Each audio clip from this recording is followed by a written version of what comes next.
Welcome back to the Sports Source. This segment brought to you by El Chico. Takeout, delivery, and in-store dining. The kings of Tex-Mex food in East Tennessee are open once again, including 50% capacity inside for social distancing, and seating on the outdoor patio is open as well. For 30-plus years, El Chico has been a part of the North Knoxville scene. Stop in or stop by to grab a great bite to eat this week, like I said, of games and things, and all my sponsors right now. Hey, we're all feeling this.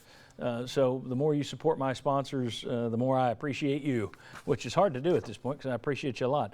Let's take a look at my top 21. All right, now I showed you the tier 1, and this is all by those points based on final rankings the last 6 years, top 10 recruiting rankings the last 6 years, and college football playoff appearances the last 6 years.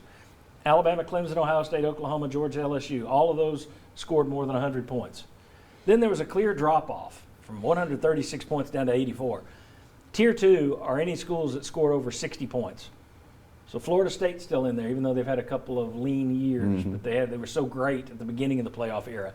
Notre Dame, Oregon, Bob, you said in between segments you thought they might have been tier 1. They were close.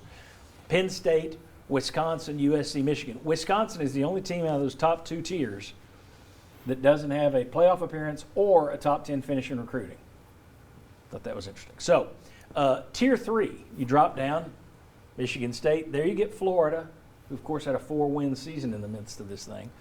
TCU, Washington, Auburn, Baylor, Stanford, Texas.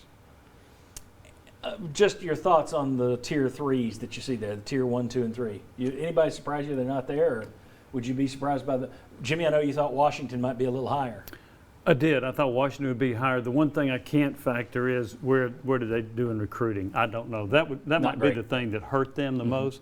All I was thinking about were number of wins. I know they got in the college football playoff a few years ago. I think Peterson did a really good job there, and I just remember them winning ball games. Yeah. But the recruiting part was something I couldn't factor in. Florida State's higher than I thought they would be, and so is Michigan. I would have thought that Auburn might have been up there instead of like Michigan.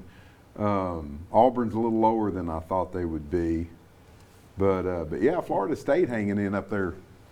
Well, let's take a look. I wonder if you did that on rolling years going forward, they'll start backing up. They'll drop off. Let's take a look. Let's look at the SEC. All right. So this is just the entire SEC, and tier 1s, tier 2s, tier 3s you've already seen. Ole Miss with 39 points, then Mississippi State, then Texas A&M, then Tennessee. Now Tennessee had 2. They finished number 22 in the nation twice. They had a number 4 recruiting class under Butch Jones, a number 10 recruiting class under Jeremy Pruitt last year.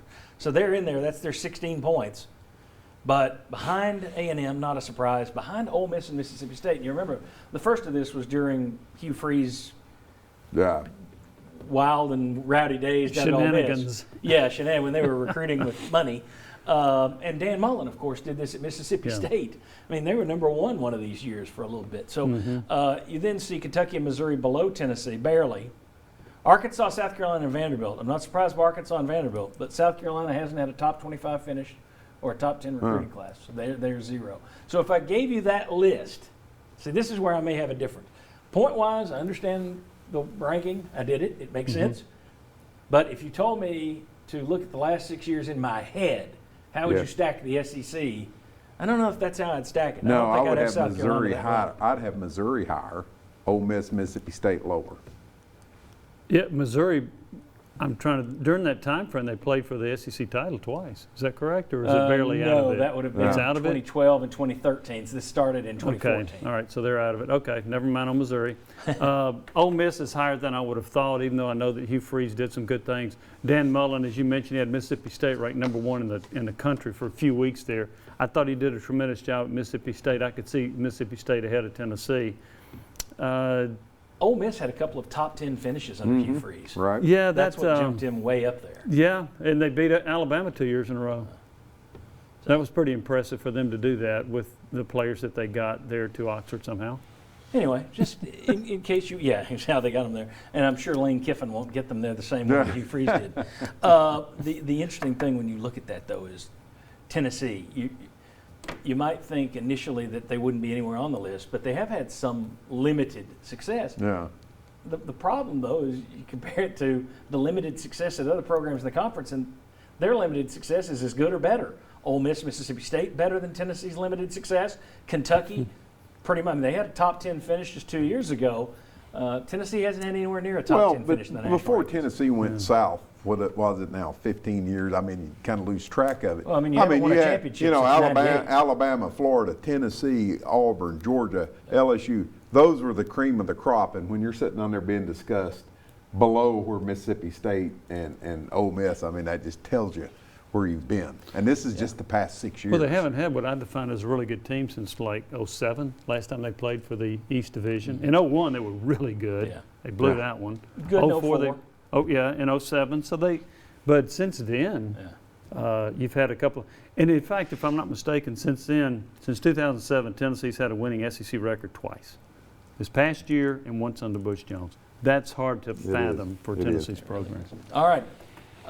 What are the most memorable? We're doing our Hindsight 2020 every week, and we're doing it in the next segment. What are the most memorable pass plays that we've ever seen from Tennessee? We'll discuss that next. Coming back on the Sports Source.